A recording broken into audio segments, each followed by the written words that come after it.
It was about midnight when poor Van Barrel was locked up in the prison of the Buitenhof.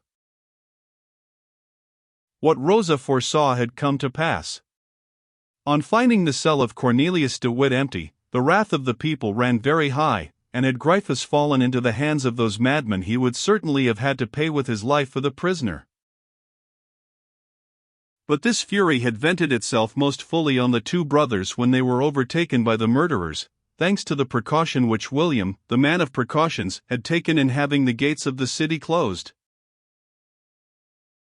A momentary lull had therefore set in whilst the prison was empty, and Rosa availed herself of this favourable moment to come forth from her hiding place, which she also induced her father to leave.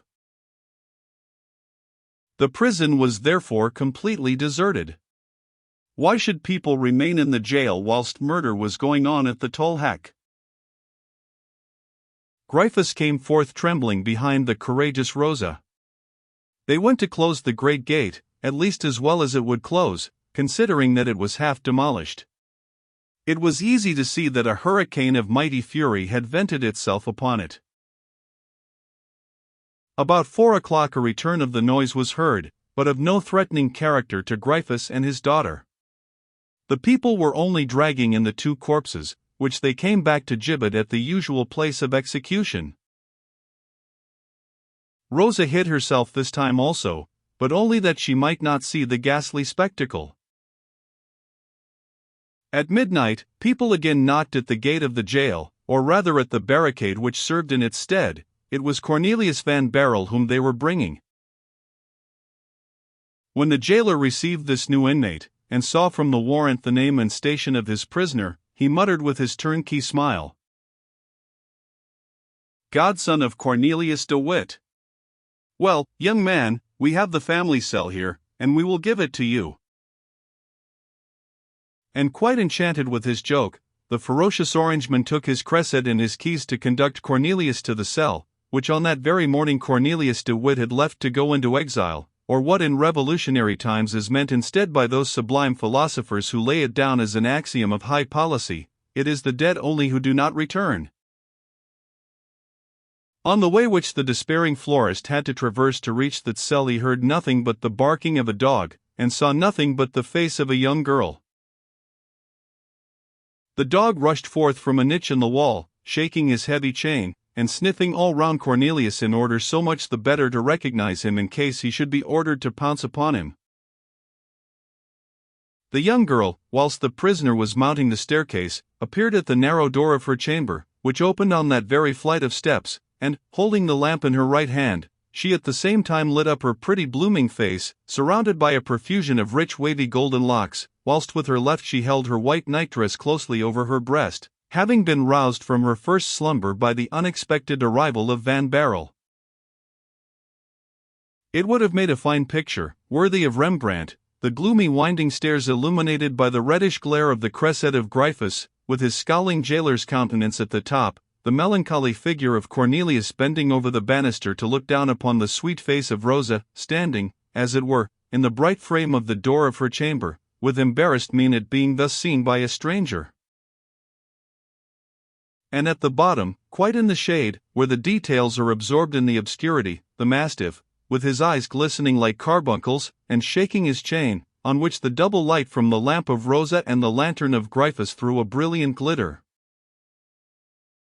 The sublime master would, however, have been altogether unable to render the sorrow expressed in the face of Rosa, when she saw this pale, handsome young man slowly climbing the stairs, and thought of the full import of the words, which her father had just spoken, "You will have the family cell."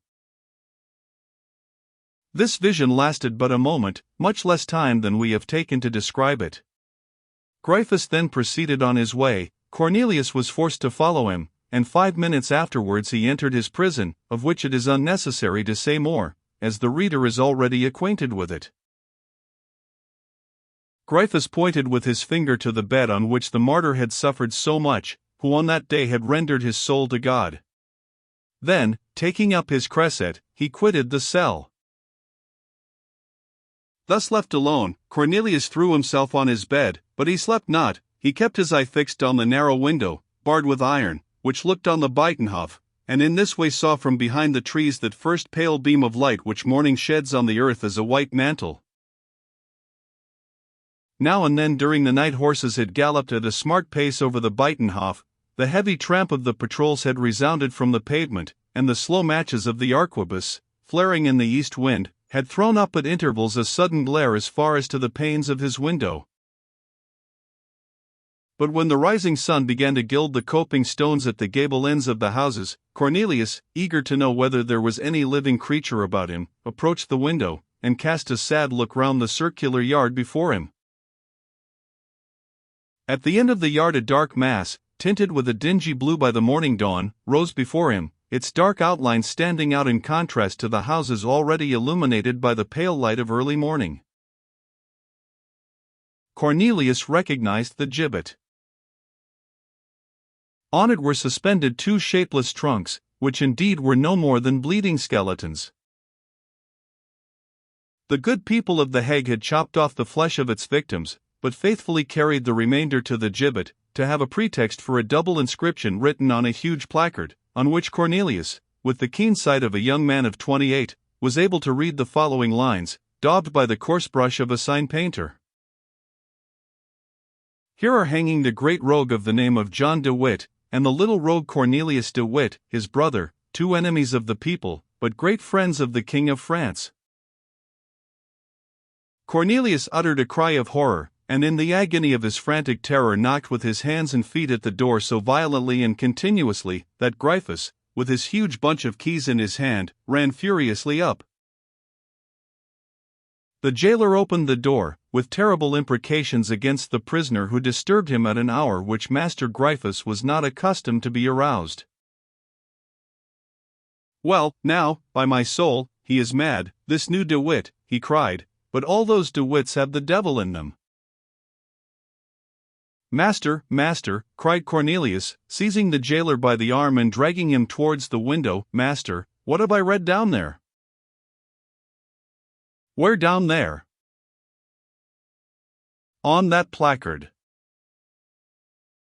And, trembling, pale, and gasping for breath, he pointed to the gibbet at the other side of the yard, with the cynical inscription surmounting it. Gryphus broke out into a laugh. He answered, "so, you have read it. Well, my good sir, that's what people will get for corresponding with the enemies of His Highness the Prince of Orange. The brothers de Witt are murdered." Cornelius muttered, with the cold sweat on his brow, and sank on his bed, his arms hanging by his side, and his eyes closed. "The brothers de Witt have been judged by the people," said Gryphus. "You call that murdered, do you? Well, I call it executed." And seeing that the prisoner was not only quiet, but entirely prostrate and senseless, he rushed from the cell, violently slamming the door, and noisily drawing the bolts.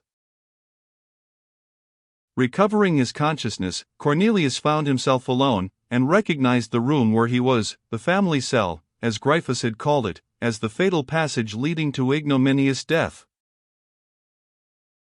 And as he was a philosopher, and, more than that, as he was a Christian, he began to pray for the soul of his godfather, then for that of the Grand Pensionary, and at last submitted with resignation to all the sufferings which God might ordain for him.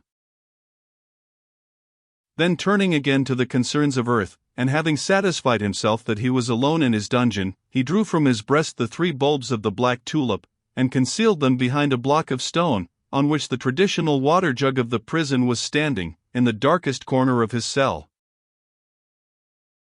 Useless labor of so many years. Such sweet hopes crushed.